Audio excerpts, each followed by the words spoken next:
Reaksyon ni Carla Abellana sa pagbabalik Pilipinas ng ex-husband niyang si Tom Rodriguez. Matapos ang mahigit 2 taong pananatili ng aktor na si Tom Rodriguez sa Amerika, bumalik na muli ito sa Pilipinas. Ang kanyang pagbabalik sa Pilipinas ay masayang ibinahagi ng kanyang talent manager na si Popoy Caritativo sa isang Instagram post nitong January 27, 2024. Kung pagbabasehan naman ang Instagram check-in ni Popoy, mahihinuhang nasa Mandaluyong ito noong Sabado. Kaagad namang bumuhos ang mga mensahe mula sa mga kaibigan ni Popoy kung saan winelcome nila ang muling pagbabalik ni Tom Rodriguez sa bansa. Isa sa mga naunang bumati kay Tom Rodriguez ay walang iba kundi ang bitter-anang aktres na si Connie Reyes. Marami naman ang nakapansin na lukang fresh ngayon ang aktor at lalo pang gumwapo, tila tuluyan na rin umano itong nakapag-move on sa naging hiwalayan nila noon ng kanyang asawa na si Carla Abellana. Marami pa ang nagkumpara sa hitsura nito noong kakabreak pa lamang nila ni Carla Abellana kung saan tila naguguluhan pa ito. Hindi naman nagbigay ng anumang detalye ang talent manager ni Tom Rodriguez bukod sa pagbati nito sa pagbabalik ng aktor sa bansa.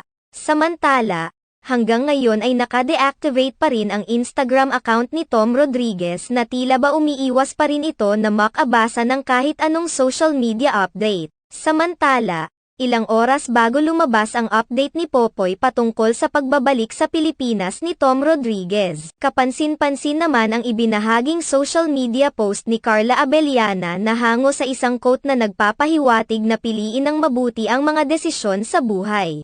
Marami naman ang naghinala ang ibinahaging post ni Carla Abellana ay may kaugnayan sa mga pinagdadaanan niya sa buhay, lalo na ang nangyari sa relasyon nila ni Tom Rodriguez. Ayon sa ibinahaging quote ni Carla Abellana, kailangan pumili ng mabuti dahil lahat naman ng bagay ay mahirap. Mahirap ang pagpapakasal. Mahirap din ang pagkikipaghiwalay. Matatandaan na ang nangyaring hiwalayan sa pagitan ng mag-asawang Tom Rodriguez at Carla Abellana ay isa sa pinaka-kontrobersyal na hiwalayan noong 2022 dahil ilang buwan pa lamang silang nagpakasal. Pumutok na kaagad ang balitang naghiwalay na sila sa kabila ng 7 years nilang pagkakarelasyon. Taong 2014 nag-umpisa ang relasyon ni Carla Abellana at Tom Rodriguez. Noong October 2021 ay ikinasal ang dalawa. Subalit, makalipas ang ilang buwan, pumutok ang mga balitang on the rocks na ang kanilang pagsasama at noong June 2022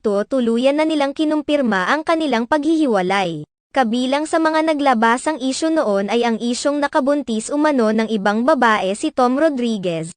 May mga kumalat rin na hindi babae ang dahilan ng hiwalayan kundi isang lalaki. Samantala, sa naging panayam kay Carla Abellana sa Fast Talk with Boy Abunda, isiniwalat ng aktres na marami ang dahilan kung bakit tuluyang naghiwalay sila ni Tom Rodriguez. Umabot na umano siya sa breaking point at sobra na ang kanyang mga nararamdaman, sobra na umano ang disrespect at panloloko sa kanya ni Tom Rodriguez na hindi na nagbago sa paglipas ng mga taon. Inamin rin ni Carla Abellana na hindi ito ang unang pagkakataon na may nangyaring ganito sa pagitan nila ni Tom Rodriguez, subalit ibang level na umano ito at extreme na ang nangyari. Samantala, matapos makumpirma ang hiwalayan ni Tom Rodriguez at Carla Abellana, lumipad naman ang aktor patungong Amerika upang makapag-unwind at makapag-move on na rin. Rumaraket rin doon ang aktor kapag naimbitahan siya sa ilang mga events at shows, habang nanatili naman sa bansa si Carla Abellana at pinagpatuloy ang kanyang showbiz career. Mula noon naging bukas na rin ang aktres sa kanyang self-loving journey.